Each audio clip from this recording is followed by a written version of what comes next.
tous, je m'appelle Nelson Epié, je suis joueur au Stade Toulousain et en équipe de France de rugby à 7.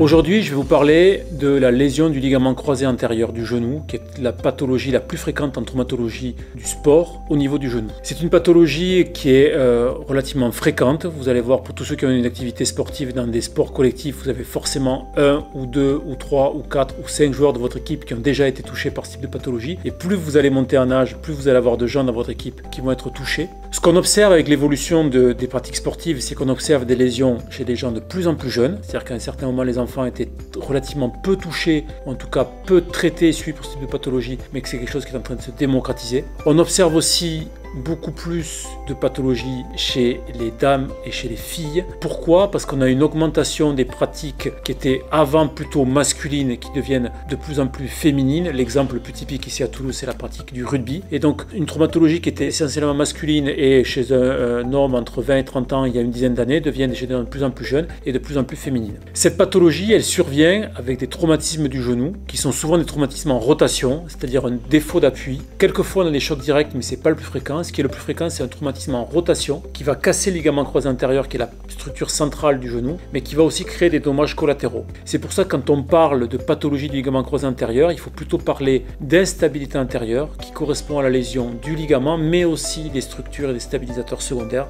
qui ont un rôle majeur dans la chirurgie, à savoir les ménisques, à savoir les structures antérolatérales. On est très sensibilisé à ce fait dans notre équipe de recherche parce qu'on a beaucoup étudié ces lésions secondaires qui sont capitales dans la compréhension de la problématique. Notre métier en tant que chirurgien, ce n'est pas un métier que technique. Mon job à moi, ce n'est pas que de remplacer un ligament croisé antérieur, c'est de permettre à un joueur de reprendre son activité à 100%. Et pour ça, il faut que je comprenne bien l'ensemble des lésions touchées, que je sache comment les réparer et que je l'accompagne dans sa reprise d'activité. Toute la difficulté, elle est là.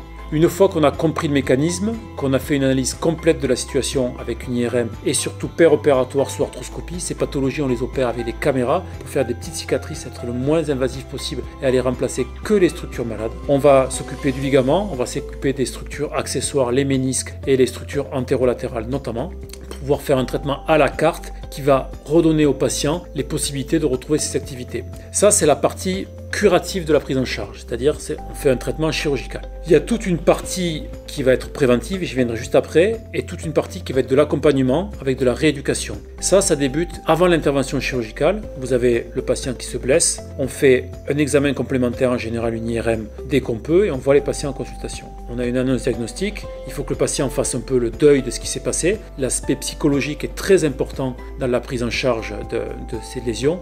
C'est pas juste dire qu'il a un problème dans la tête, c'est vraiment la prise en charge de l'aspect neuromoteur et de l'aspect psychologique de la suite des événements. On commence par faire des séances de rééducation fonctionnelle, du kiné, pour permettre au patient de reprendre un contrôle neuromusculaire, parce que souvent il le perd après un traumatisme, notamment le muscle quadriceps s'éteint, donc il faut l'accompagner là-dessus. Une fois que le muscle a bien récupéré, le patient il est apte à la chirurgie et on fait un traitement chirurgical. Ce traitement chirurgical consiste à prendre une greffe autour du genou, une autogreffe, soit les tendons ischio-jambiers, soit le tendon rotulien, soit le tendon fascial lata, afin de pouvoir reconstruire son ligament avec une greffe prise aux alentours du genou. Notre choix, nous, dans l'unité, c'est d'utiliser le demi-tendineux, qui est laissé attaché en bas et qui est replié en 4 et mis dans l'articulation. On le laisse pédiculer parce que ça améliore sa vascularisation et sa stabilité. On vient de publier ça dans une revue récemment. Pendant l'intervention, on s'occupe des ménisques et des structures antérolatérales, comme déjà évoqué, pour avoir une prise en charge complète à la carte. Dès le post-opératoire immédiat, il convient de retravailler le contrôle neuromusculaire, qui est très important pour reprendre le contrôle de la jambe.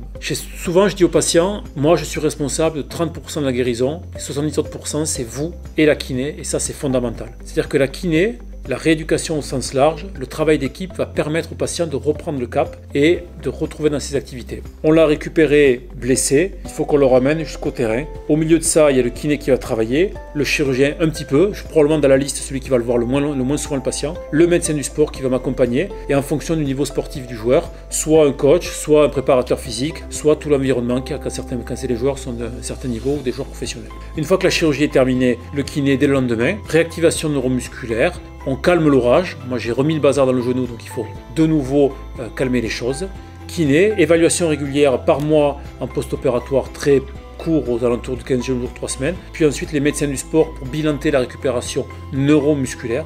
J'insiste sur le côté neuromusculaire, il faut savoir que le patient reprenne contrôle de son membre, c'est le côté neuro, et musculaire qui retrouve du tonus musculaire. Donc un accompagnement régulier qui va nous amener doucement jusqu'au 6e mois post-opératoire, auquel on va faire des tests fonctionnels pour voir si le patient est apte à reprendre les activités ou pas. S'il n'est pas apte, on continue la rééducation jusqu'à ce qu'il le devienne, donc il y a une évaluation régulière.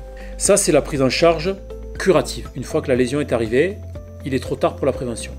La première partie de toute prévention, de toute prise en charge, c'est la prévention. La prévention pour la lésion du ligament croisé antérieur, elle est très bien codifiée et je vous engage fortement à récupérer sur le site de la FIFA le programme qu'on appelle FIFA 11. Alors c'est pas un jeu vidéo, c'est pas la version 11 du jeu FIFA, c'est 11 exercices que l'on fait avant le match et ce protocole d'échauffement avant de commencer permet de diminuer, je crois que c'est par 4 ou par 5, la probabilité que vous ayez une lésion du ligament croisé antérieur en suivant. Donc ça c'est la première partie de la prévention qui ne regarde que vous. Vous téléchargez la page FIFA, elle est disponible dans toutes les langues du monde, je crois qu'il y a 140 versions sur le site de la FIFA, c'est très facile à récupérer. Ce qui arrive après c'est la prévention secondaire, c'est-à-dire que le patient a été opéré. Un patient opéré, après 6 mois de rééducation, la probabilité qu'il ait une nouvelle lésion sur le genou, une rupture de greffe, elle va entre 5 et 10 à 15% en fonction des tableaux, en fonction de l'âge que vous avez, c'est assez compliqué à expliquer, mais 5 à 10%.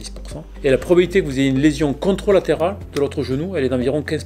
Tout le travail de la prévention secondaire, c'est diminuer ce ratio-là. Les exercices de prévention primaire seront très utiles juste avant la reprise d'activité pour les matchs, mais vous allez avoir tout un programme d'évaluation neuromusculaire avec le kiné, des tests fonctionnels qui vont autoriser à passer d'une étape à l'autre afin de valider les choses. Toujours pareil, l'état d'esprit qui est derrière ça, c'est qu'on n'est pas simplement des techniciens, on est des médecins, on vous accompagne de la blessure jusqu'à la reprise d'activité et donc il y a des étapes à valider pour être sûr que tout aille bien. Une fois que toutes ces étapes sont validées, on a validé la prévention secondaire et donc on peut autoriser les gens à retourner sur le terrain et à reprendre leur activité à 100%. Et bien sûr, on est disponible en cas de problématiques additionnelles ou de complications au fur et à mesure du protocole de suivi. On sait par les études américaines que le taux de reprise d'activité après une chirurgie d'ILCA varie en fonction de l'âge. Plus on est âgé, moins on a envie d'y retourner. Qu'on peut comprendre aussi parce qu'on est plus près de la fin de la carrière. Plus on a de lésions multiligamentaires, moins on a envie d'y retourner. Et l'aspect psychologique est majeur, on l'évalue dans le suivi avec un score fonctionnel spécifique qui a été inventé par des collègues de Melbourne en Australie, qui permet de voir si les personnes ont repris une aptitude physique compatible avec une reprise d'activité avec une confiance dans le genou. Tout ça pour vous dire que tout ça est modulé dans le temps et que on a une approche à la carte, personnalisée, en fonction de l'étape à laquelle on est confronté. Et que ça, c'est un travail d'équipe et que tout seul, chirurgien dans son coin, on n'y arrive pas forcément. Et que donc, il y a un travail nécessaire avec l'équipe, le kiné, le médecin du sport, le médecin du club et les préparateurs physiques. Voilà, je vous remercie pour votre attention.